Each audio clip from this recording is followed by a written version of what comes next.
Hello everyone. So in the previous module, we had you can say completed concept of HCF and LCM, and then involving two numbers or three numbers. Then जो भी उनके among relations थे, हमने उनको verify कर लिया था, and then few conceptual problems were done. And now today we are going to introduce a very new concept. That is in actual result.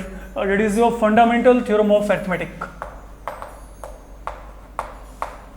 Fundamental theorem of arithmetic. Now what is that? Let me write and then I'll explain you. आपके पास यहाँ पे क्या है?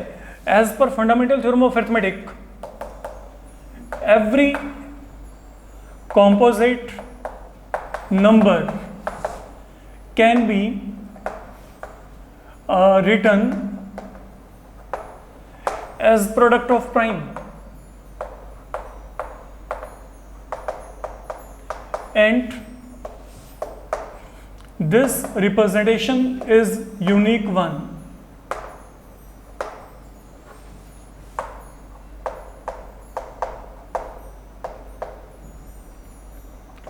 Apart from the order in which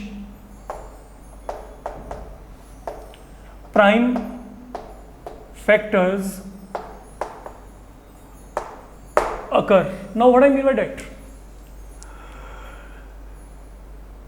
actual में मैं इस theorem को यहाँ पे 3 लेवल्स में आपको डिफाइन करके चलूंगा. 3 हम यहाँ पे इसके पार्टीशन बना के चलते हैं. ये बहुत ही कंसेप्चुअल और बहुत ही आसान सा कंसेप्ट है, लेकिन इसके बेसिस पे आपको कई इंपॉर्टेंट प्रॉब्लम जो है यहाँ पे बनती हैं, जो कि examination point of view importance रख के चलती हैं.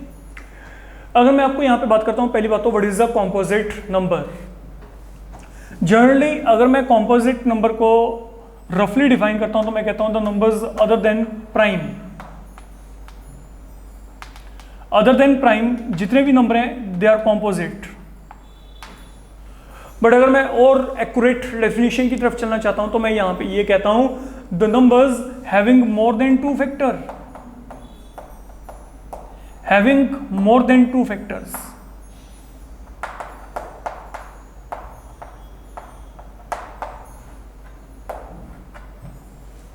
अगर हम यहां पे बात करके चलिए, अब ऐसे नंबर जिनके 2 से ज्यादा फैक्टर हैं they will be coming in the category of composite numbers.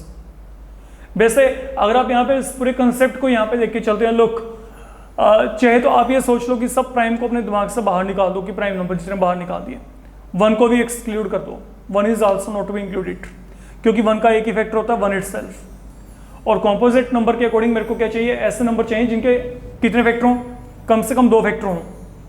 Okay, अगर अभी भी डाउट है एक काम करते हैं, सुनो मेरी बात. मान लो मैंने यहाँ पे ये रैंडमली नंबर उठा लिए. पहले तो चलो हम सिलेक्शन करके देखते हैं, लिख लेते हैं कुछ एक नंबर, कोई दिक्कत नहीं है.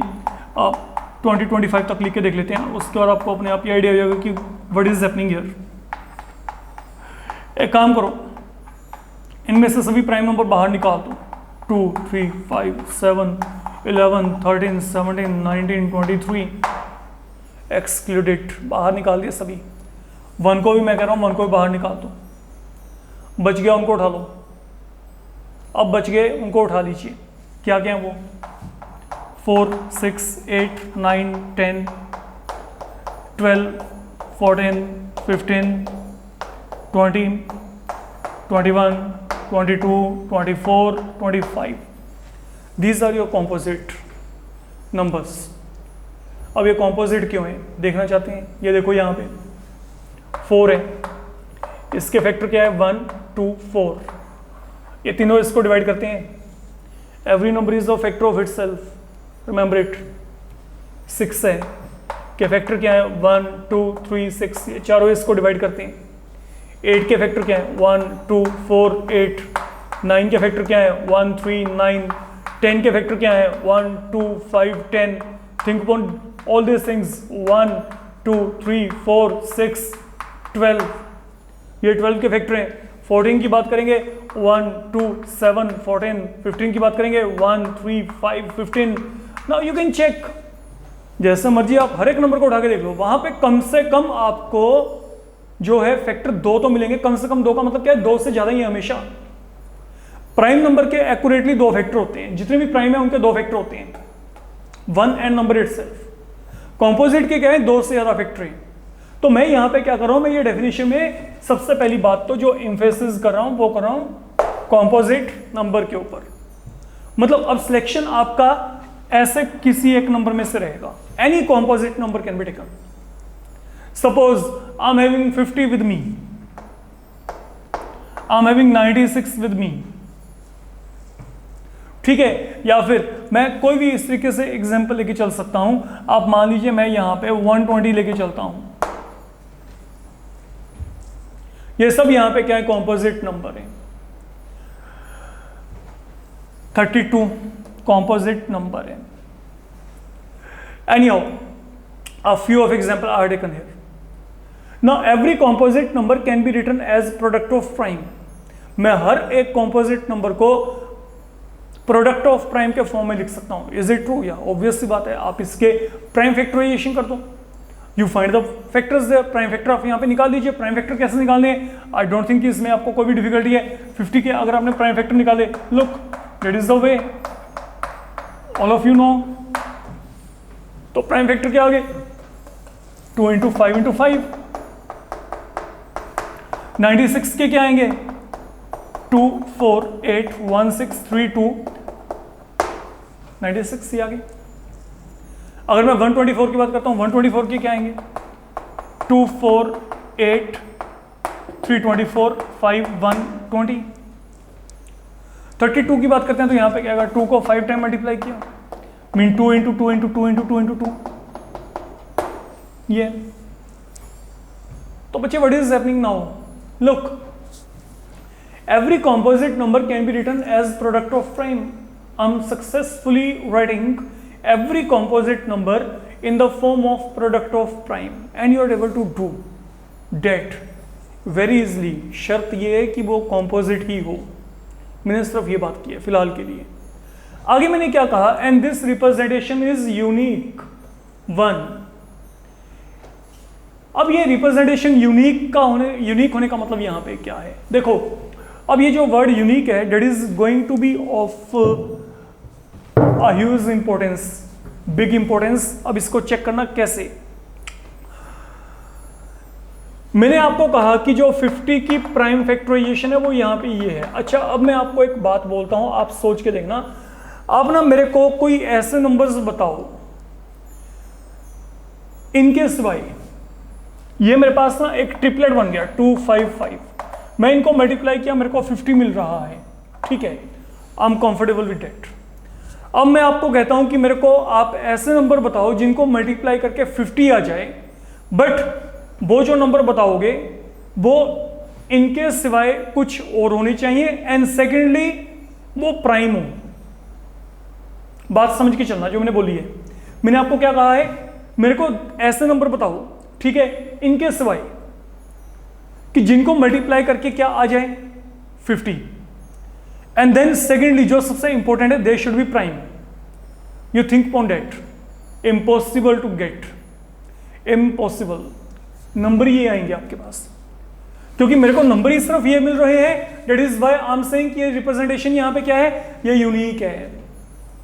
यूनिकनेस का मतलब क्या है, अगर मेरे को 50 के फैक्टर मिल रहे हैं प्राइम फैक्टर, तो वो सिर्फ यही होंगे और नहीं कुछ हो सकता वहां पे। कल को आप कहो कि हाँ जी आपके पास 50 की प्राइम फैक्टराइजेशन इसके सिवाय कुछ और है, निकाल ही नहीं सकते आप, है ही नहीं। ये यूनिक है, अपने आप में सिंगल ऐसा फॉर्मेट है, ठीक है। अगर मैं कहता हूं 32 के प्राइम फैक्टर क्या है, तो वो 2 पावर 5 है। कल को कोई और ऐसा प्राइम नंबर नहीं है, ठीक है, या कोई और सेट ऑफ ऐसा प्राइम नंबर नहीं है जिसको आप लेके आओ और वहां से आपको 32 मिल जाए। नो, आपको 2 को 5 टाइम मल्टीप्लाई करना पड़ेगा, only then you are going to get 32। कल को आप अगर मैं कहता यस 4 इंटू 8 32 है, बट ना तो ये प्राइम है ना ये प्राइम है, इट इज द प्रॉब्लम। तो ये क्या है, ये मेरे पास ये जो प्राइम फैक्टराइजेशन है ये यूनिक है। यूनिक का मतलब क्या है, ये अपने आप में एकलौती है, इसके सिवाय आपके पास और कोई factorisation, okay, prime factorisation possible नहीं है। Then the third thing, okay, now this factorisation, okay, this representation that has been unique one apart from the order in which prime factor occur. Yes, अब एक बात है जो आप यहाँ पे कह सकते हो, सपोज मैं कहता हूँ 50 यहाँ पे क्या है 2 × 5 × 5। अब एक बंदा कहता है नहीं, I will write it to be 5 × 5 × 2। अब एक क्या कहेगा 5 × 2 × 5। It hardly make any difference there, prime factor तो वही है ना। ठीक है, फर्क क्या हो रहा है, मैं यहाँ पे प्राइम फैक्टर के ऑर्डर को रीशफल कर रहा हूँ, यहाँ पे 2 को सबसे पहले रखा है, यहाँ पे सबसे बाद में, यहाँ पे मिडिल में। तो मतलब आप चाहो तो इनके प्लेसेस को रीशफल कर दो, I don't have any problem with that. Okay, that is how things are happening here. अगर मैं आपको यहाँ पे कहता हूँ कि मेरे पास यहाँ पे देखो every composite number can be written as product of prime, this representation is unique. इसके सिवाय आपके पास कोई और नंबर आपको मल्टीप्लाई करके, कोई और प्राइम नंबर को मल्टीप्लाई करके 50 नहीं मिल सकता, मैं आपको ये बोला है। And the third thing, the final one, okay, आप अपने विलिंगनेस के अकॉर्डिंगली अगर आप यहाँ पे 5 को पहले लिखना चाहते हो, बाद में लिखना चाहते हो, वो आप कर सकते हो, उसमें हमें कोई भी प्रॉब्लम नहीं है। तो this is all about your fundamental theorem of arithmetic. तो फंडामेंटल थ्योरम ऑफ अरिथमेटिक क्या कहता है कि अगर कोई कॉम्पोजिट नंबर है जो उसके एक और प्राइम फैक्टर बन गए, वो आपके पास प्राइम फैक्टर वही रहेंगे। ठीक है, अगर मैं कहता हूं 6 के प्राइम फैक्टर क्या है, तो 2 and 3, तो मेरे को 6 और कहीं से नहीं मिल सकता। I will be getting 6 only when I will be having 2 and 3 with me. A combination of 2 and 3 will be with you. Otherwise, you are not going to get 6 there. ठीक है, when you are going to 10, when you are going to get 10, when you are having a combination of 2 and 5 at your hand, आप 2 और 5 के सिवाय मेरे को यहाँ पे 10 अपने आप अटेन करके दिखाओ, बताओ यहाँ पे कौन से ऐसे दो नंबर हैं जिनको मल्टीप्लाई करके 10 आ जाए लेकिन वो प्राइम हो। डोंट थिंक ऑफ 1 × 10, ना ये प्राइम है ना ये प्राइम है, ये आपको पता है पहले से ही। ठीक है ना, तो हमारे पास कंडीशंस को भी हमने साथ में देख के चलना है। तो that is all about your fundamental theorem of arithmetic. And now अब फंडामेंटल थ्योरम ऑफ अरिथमेटिक के बेसिस पे आपके पास यहाँ पे जो क्वेरीज आती हैं, okay, a very important category we are going to now answer. आपके पास जैसे मैं आपको यहाँ पे कोई भी एक एक्सप्रेशन देके चलता हूँ, सपोज मैंने आपको somewhere I am saying, please wait,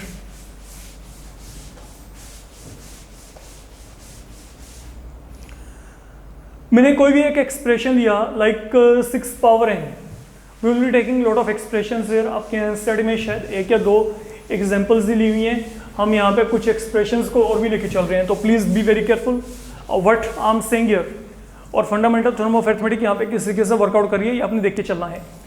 मान लीजिए मैंने आपको यहाँ पे कहा I am having 6 power n, the problem is can 6 power n and in digit 0 for n belonging to set of natural numbers। इसका मतलब है belongs and that is referring to set of natural numbers। मेरे को आपने ये बताना है कि क्या पॉसिबिलिटी है कि ये जो एक्सप्रेशन है 6 पावर n, ये आपके पास डिजिट 0 में एंड हो। हम पहले इसको रफली एक और चेक कर लेते हैं जो प्रैक्टिकल आपके पास है। यहाँ पे देखो प्रैक्टिकली यहाँ पे क्या है, n यहाँ पे कह दिया, n is referring to any natural number. Natural numbers की बिगनिंग कहाँ से होती है, वहाँ पे अगर हम सोच के चले, आप यहाँ पे नेचुरल नंबर्स की बिगनिंग होती है 1 के साथ, 1 2 3 4, है ना। देखो अगर मैंने यहाँ पे n की वैल्यू को 1 फिल किया, what I will get 6 power 1 6। Problem के अकॉर्डिंग क्या मैं n की कोई वैल्यू ऐसी फिल कर सकता हूं कि ये जो एक्सप्रेशन है ये सॉल्व करके आपको आखिर में 0 प्रोवाइड कर दे। ठीक है, इसका मतलब यहां पे ये है, जैसे अगर मैं आपको यहां पे कहता हूं, अब अगर मैंने n को फिल किया तो यहां पे 1, तो यहां पे क्या गया 6 पावर 1 इक्वल टू क्या गया 6 आ गया। अगर मैं n को 2 फिल किया, 6 स्क्वायर क्या आएगा 36, तो it is ending with 6 here. अगर मैंने n को 3 फिल किया, क्या आएगा 216, again ending with 6 here.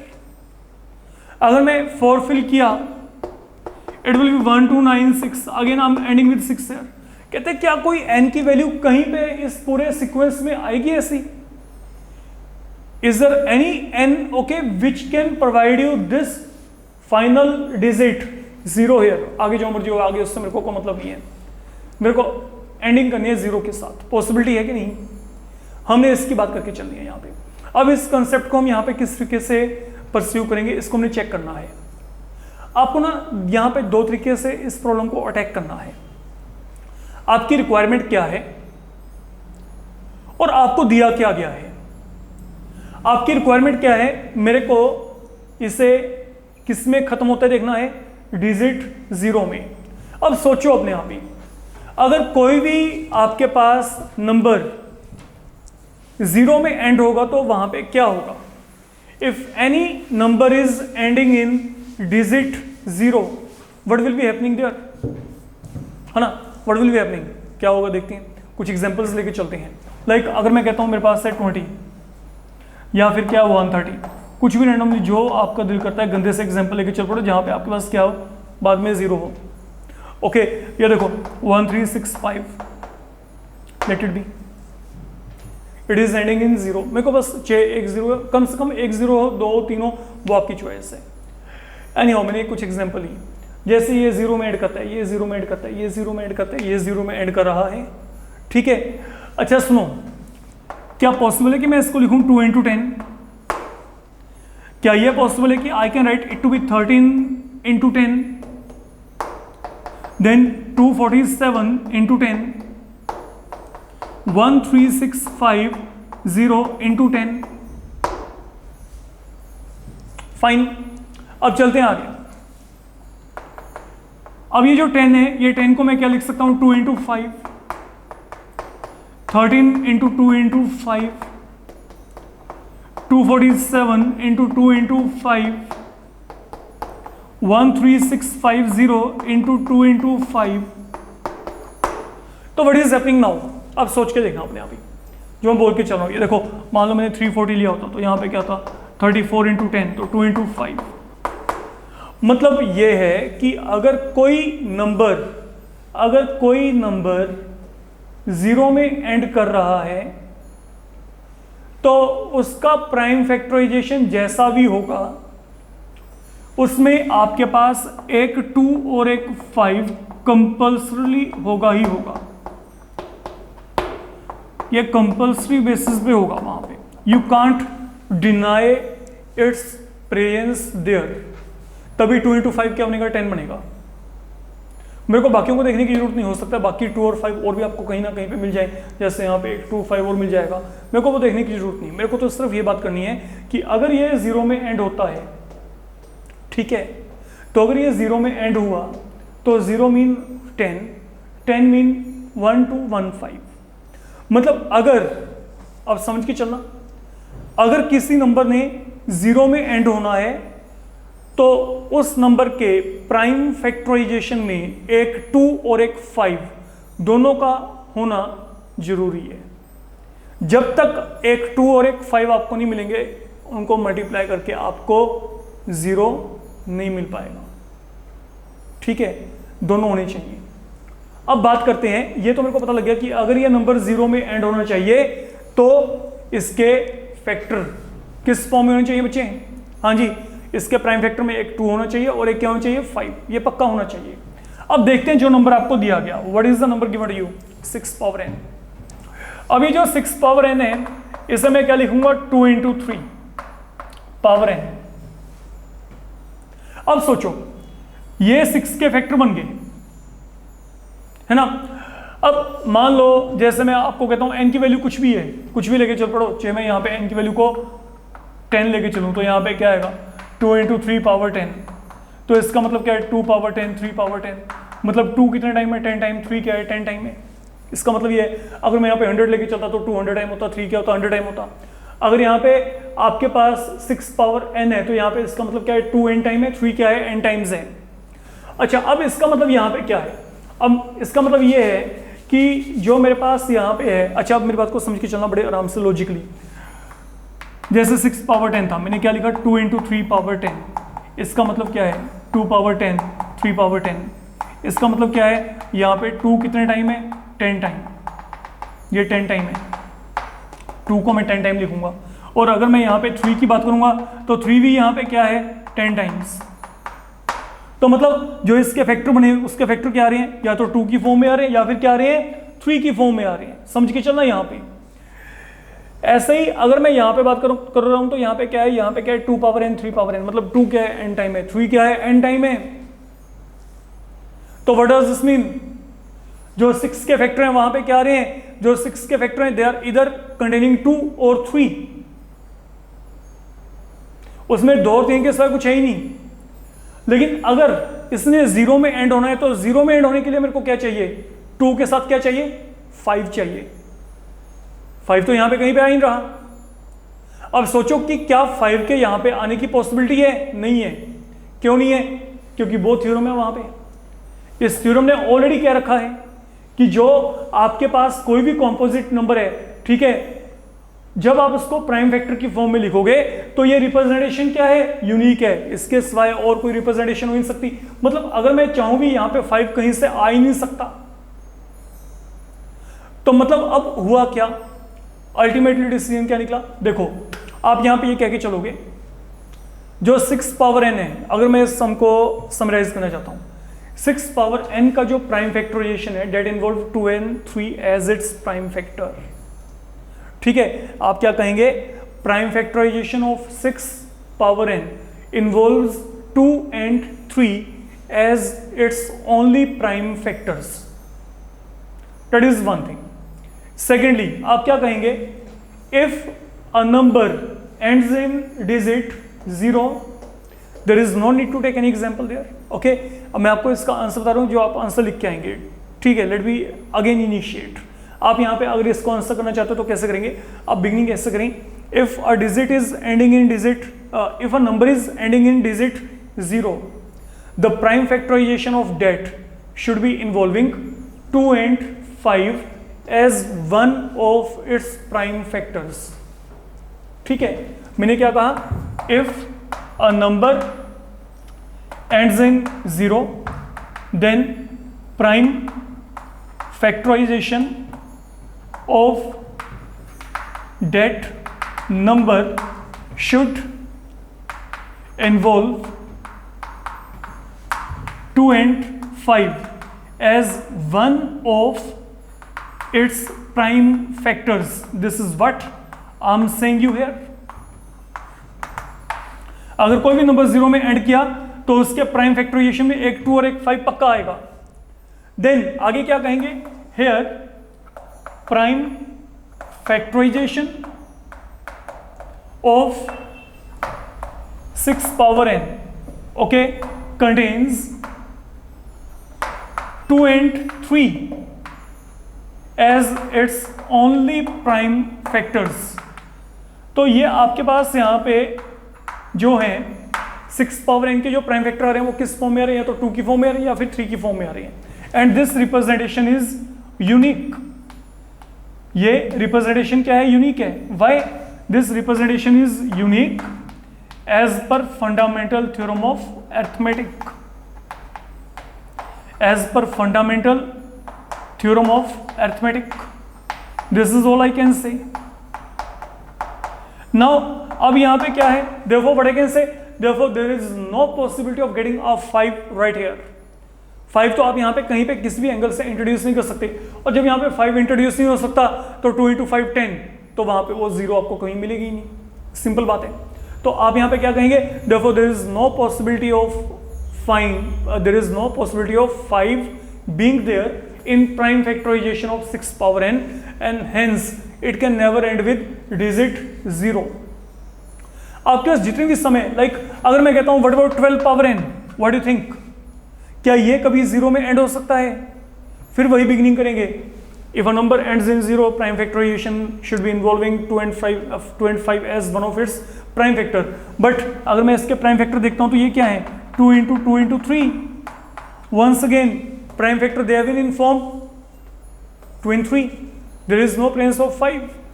This representation is unique one as per fundamental theorem of arithmetic, and therefore there is no possibility of getting 5 there।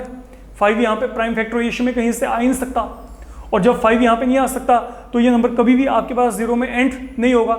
अगर मैं कहता हूँ 8 power n, can it ever end? Again answer is no, क्योंकि 8 के factor क्या है, 2 into 2 into 2। Again I am not getting any 5। अगर मैं कहता हूँ 15 पावर n, क्या 15 पावर n कभी भी 0 में एंड कर सकता है?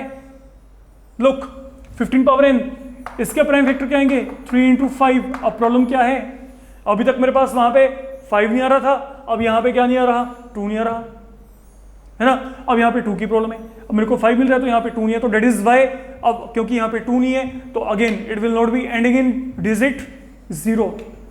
क्या 20 पावर n 0 में एंड होता है? यस, अब बिग यस। क्यों? क्योंकि यहाँ पे क्या है, इसके प्राइम फैक्टर में क्या आ रहा है, आपके पास एक 2 है एक 5 है। That is how things are happening. ठीक है, तो आपको इस तरीके से यहाँ पे जो है फंडामेंटल थ्योरम ऑफ अरिथमेटिक को इंट्रोड्यूस करके चलना है, इस बात को आपने समझ के चलना है। This is one of a very important problem from you can say examination point of view. तो इस मॉड्यूल में फिलहाल के लिए हम यहाँ पे इसी को करके चल रहे हैं। Thank you so much.